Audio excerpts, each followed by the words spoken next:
There are a lot of misconceptions that people have when they hear the name Ayurveda. For example, one thing is, when we hear Ayurveda, we feel that it is the last option to go to. There is a general trend, there is a general belief among people that if I have a problem and I try everything else and nothing is working, and then I go to Ayurveda. My question to you is, if Ayurveda is so powerful that it can take care of health problems which cannot be taken care of by any other system, should it not be the first option in case of health and wellness? Why should we go to another system and then fail and then come to Ayurveda to get cured? Why not take it as the first option? The second is that Ayurveda takes a long time to heal. Is this true? No, this is not true. Again, it is due to the same reason. The earlier we start with Ayurveda, the faster it will heal. But if the body has already progressed, the disease condition has progressed and come to a more severe condition, naturally we can expect that any system of medicine, it will take a longer time for that disease to heal. The third is, Ayurveda against modern medicine? Absolutely not. Modern medicine has a different approach and Ayurveda has a different approach. In fact, both of them can complement each other very well. I have had many patients asking me, is it possible to simultaneously take Ayurvedic treatments while I am on allopathic treatments? And the answer is an absolute yes. There is no harm at all in supplementing your allopathic medicines with Ayurvedic medicines, because both of them act in different ways and they will enhance each other, help each other to bring you a more holistic feeling of health and well-being. The next is that, is Ayurveda practical? Do we put too many restrictions? This is what sometimes people think, that Ayurveda has too many restrictions and it is not possible for me to follow.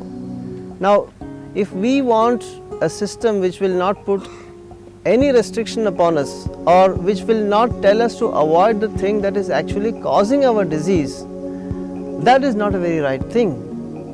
Naturally, there will be some things which causing these illnesses or will aggravate our health condition, and those things need to be restricted.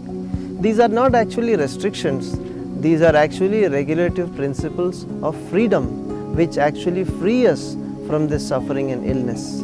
We need to understand that. And the next point is that Ayurveda is very expensive. Is it expensive? It becomes expensive only when we allow the disease to progress to a very advanced stage.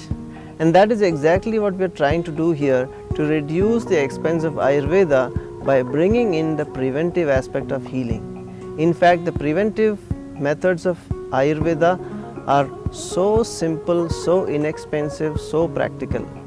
And also, in addition to that, there is a whole array, a whole list of home remedies which are there in Ayurveda. In fact, the science of Ayurveda begins in our own kitchen. All the herbs like turmeric and ginger and cumin and mustard and all these different herbs which are present in our kitchen, if we learn how to use them effectively, we can actually prevent advanced diseases at a very early stage.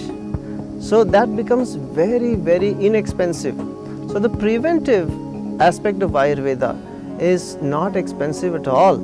It's only when we allow it to progress to a very advanced stage and we need elaborate treatments and different kind of medicinal herbs and oils and all that kind of things, when it actually becomes a little more expensive.